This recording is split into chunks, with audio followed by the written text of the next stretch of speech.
One percenters, welcome back, Coach Tommy. The truth about Joel Embiid and the Sixers' title chances. Andy Hoops is a chart showing the 4 players in the NBA who average at least a 35%. Never heard of Andy Hoops before, but sometimes YouTube feeds you that good stuff. So let's see: Embiid, Doncic, Morant, Giannis. Usage rates. Among these 4 guys, you might notice that one particular player stands out: Joel Embiid. He's not only recording the highest usage rate of his entire career, but he's also doing it while scoring at the highest efficiency of his career. If you compare his true shooting percentage to his contemporaries who have similar usage rates, the difference is staggering. Joker wasn't on that usage Despite Embiid rate. having by far the best individual year of his life, there's not much to show for it, with a team that's in desperate need of a change. How's it going, folks? My name's Andy, and today let's talk about Joel Embiid and this unfortunate situation he's in with the Sixers. Trust the process. But before we start, I'd like to give a shout out to The Ridge for sponsoring Come on, the The Blindfold Ridge. wallets. Yeah, very. Use your Apple Wallet. You don't need And no right wallet. now you can save I've had the same wallet for quotations of Joel 20 Embiid, years. December 22nd. It's falling apart. That's ridge.com/AndyHoops. Coming into the NBA, the expectations of Joel Embiid were incredibly high. But by sitting out his first 2 seasons, we didn't know what to expect after that. I forgot But he sat Embiid out has with a become broken everything back. we thought he'd be, and even more. However, despite all the individual success, all his accolades, the All-Stars, the All-NBAs, One of the best all trolls defense, out there. the biggest knock on him has always been team success. In the last 5 seasons, he's blossomed into one of the best players in the NBA. In terms of numbers, 33. Wow. he's putting up stats that are comparable to those of all-time greats. Even though he doesn't have the hardware or championships, from a pure talent perspective, he's launched himself into the same conversation with the greatest centers of all time. If you play with better players, it's easier to score because everybody's a threat. You have more space. In general, players are better now, but the better player you play with, it's easier to score. That ball moves faster. You're more open. You get more one-on-one looks. At least statistically he is. Currently, out of all players in the NBA who take at least 20 shots a game, only Steph Curry has a higher true shooting percentage. Embiid is currently first in the NBA in scoring, though that might change So by the Trey end of the Young. season, Trey considering Young it's a haven't had tight much race. out of him. Still, 33 points a game is absolutely bonkers. That's the LeBron most out of any James. I didn't know center he shoots that since- much. Well, since himself last year, when he won the scoring title. But before that, it was Shaq in the early 2000s.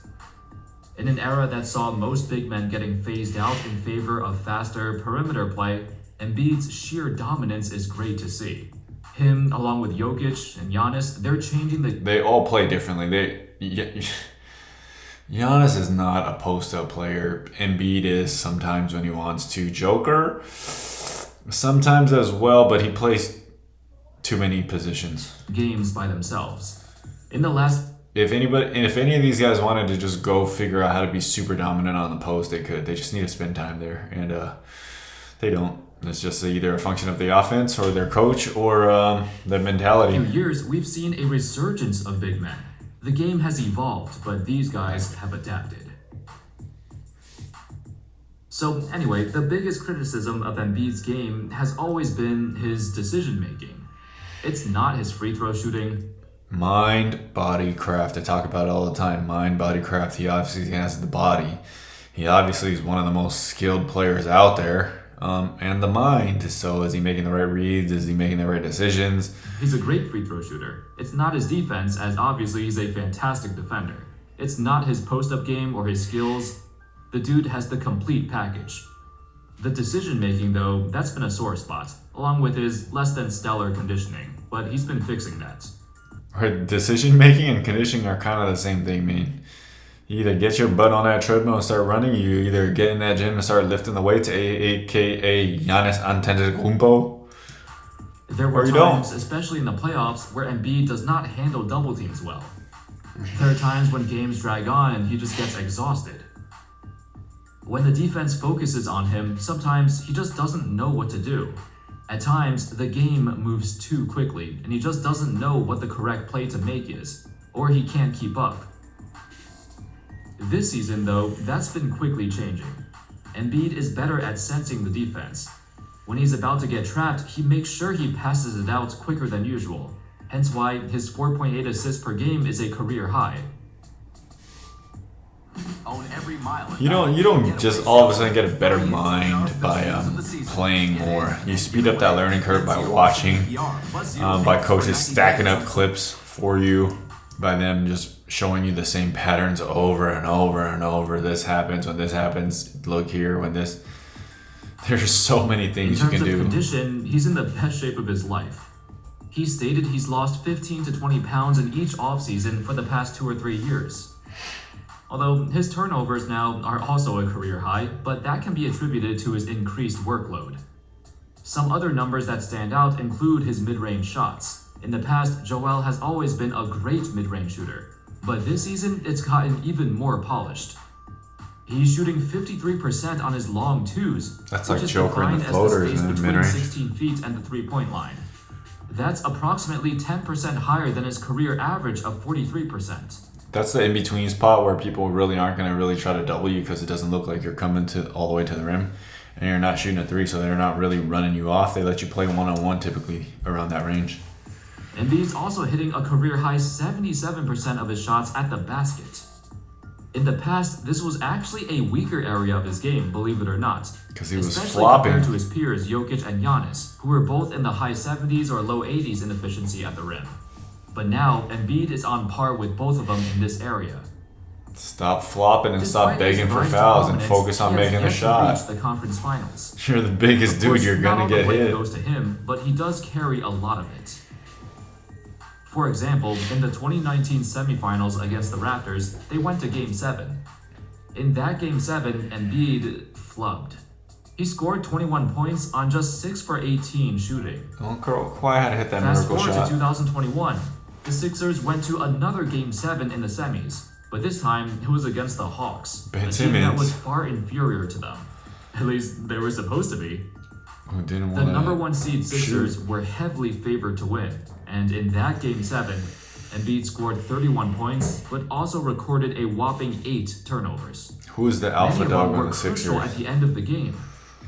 To be fair, he did have a busted knee, and the rest of the Sixers did not rise up to the occasion, which is another huge problem.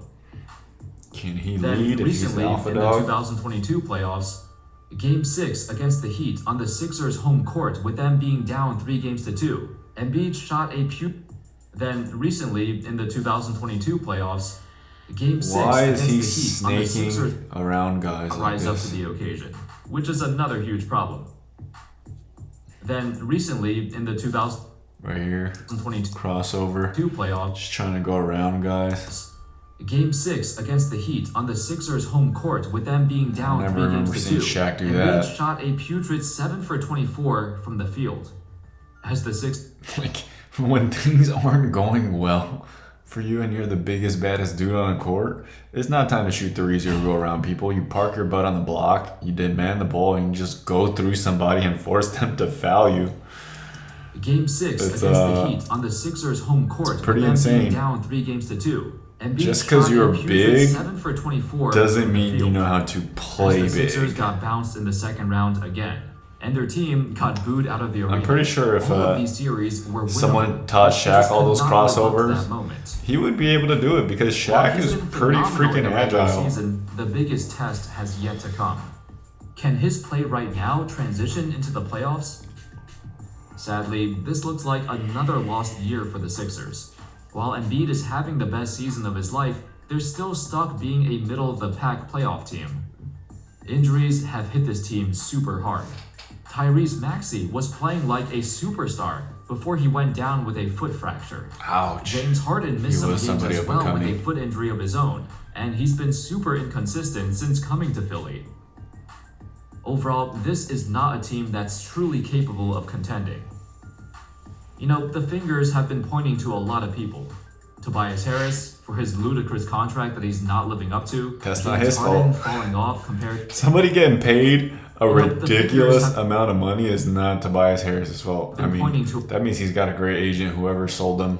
A lot of people. You gotta blame whoever Tobias paid that Harris man. for his ludicrous contract that he's not living up to. James Harden falling off compared to his days in Houston. The role players not playing Who's the well. GM? Building your business online? Well, how are you blaming the players for their contract? If someone hires you and is gonna overpay you, I'm sure you're taking that The guy who job. everyone's pointing their fingers to is Doc Rivers. Now, Doc Rivers is a hype man. I think a lot of people overvalue him as a coach. He's more of a player's coach and a hype man. He's never said anything bad about people, but yeah, I don't know about Doc Rivers as a coach. Even though he won with the Celtics and won quite a bit with the Clippers. I'm sure most Philly fans want him fired at this point. But the real question is, why does he keep getting hired? Pretty much every time he's gotten fired from his previous teams, he immediately gets hired again, right away. Matt Barnes, who used to play for him in LA, had this to say about Doc. Quote, Doc is a great motivational, give you energy type coach. One thing that sticks with me is when he said, be a star in your role. Doc is great around at these sound bites that will get you going, but it seems like every situation he's been in a few years, that starts to be a Doc is a great motivation. That's what I just said. In better Don't words. give you energy type coach. One thing that sticks with me is when he said, be a star in your role. Doc is great at these sound bites that will get you going.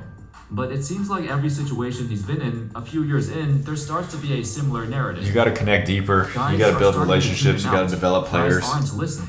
There seems to be this similar narrative. Once Doc gets somewhere, that first few years it looks good. Rah, rah, rah. Then shortly after that, it always seems to turn out to be the same situation. So I'll just leave it at that. What Barnes said kinda matches what we all thought of Doc. He's a great guy to give players motivation and encouragement. But his game plans, his rotations, the players he gives minutes to, his More like X's an and assistant O's, coach. the small details and making adjustments on the fly. Head coaches all of have to that be has been lacking for his entire coaching career. Just imagine all the talent he's had. Head coaches have a very, very fine role, especially depending on how many assistant coaches you have. The assistant coaches typically have to balance out the meanness or the strictness or the accountability of the head coach, because the head coach doesn't have enough time to do all those things and connect with every single one player all the time.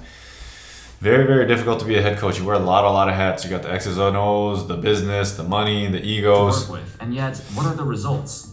He's won one championship, and his entire Your number one job should be hold every single person accountable and set the vision, demand excellence. reputation is now based on that. There's a reason he's blown 3 different 3-1 leads in the playoffs. No other coach in history has blown multiple I 3-1 forgot. leads. T-Mac, It also doesn't help that One of Doc my favorite also players. plays his favorites. Orlando If Magic, I he doesn't think like it was. somebody, he won't give them any minutes, even if they're good. For Embiid, he also echoed Barnes' sentiments. At the beginning, Doc was a great help in encouraging him to improve. Heck, he even lost close to 50 pounds.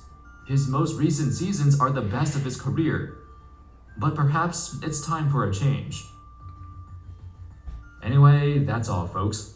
The Sixers are in a rough spot, and they don't have the truth. ability to just blow it up and retool around Embiid. I mean, who's going to take Tobias Harris or James Harden with their massive contracts? They have 0 title They chances. bottlenecked themselves into staying with the same core. But this team, the way it's currently constructed, they're not capable of contending. They've been stuck in In the East, it looks like the Celtics, same the Bucks, spot for a while, and and it'll remain this way. maybe still the Nets. Anyway, thank you all so much for watching. The Let me know Sixers if- are a hell no. Out of the West, you got the I guess the Nuggets. Maybe if the Warriors get it together, the Suns, and I think that's it. All right, guys. Until next video. Pretty good video, Andy Hoops. The truth about Joel Embiid and the Sixers' title chances. They got no chances, and that's the truth. Until next time, take 14 minutes, 24 seconds, or 1% of your day to get better. Peace.